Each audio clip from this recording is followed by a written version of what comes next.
24 heures après leur participation à la cérémonie d'ouverture officielle du dialogue national inclusif et souverain, des diplomates sont allés à la rencontre du ministre des Affaires étrangères, de l'intégration africaine et des Tchadiens de l'étranger, l'ambassadeur Chérif Mohamed Zeine. Le premier à franchir le perron du ministère est le conseiller spécial du secrétaire général de l'Organisation internationale de la francophonie, l'ambassadeur Désiré Niaro Herrera.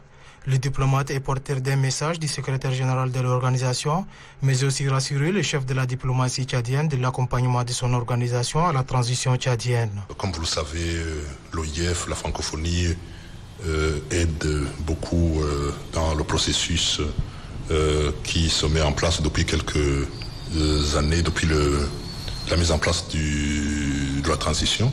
Nous accompagnons le gouvernement du Tchad dans le retour progressif à l'ordre constitutionnel. Nous allons continuer à appuyer ce processus. Le président l'a dit d'ailleurs hier dans son discours mémorable, qu'après le dialogue, il y aura bien sûr la phase des élections.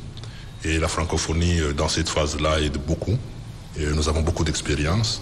Alors j'étais venu voir le ministre pour lui assurer que nous allons continuer à soutenir ce processus. Le deuxième à être reçu par le chef de la diplomatie tchadienne est le ministre de la Jeunesse du gouvernement d'union nationale de la Libye, Fathallah Abdellatif Azini.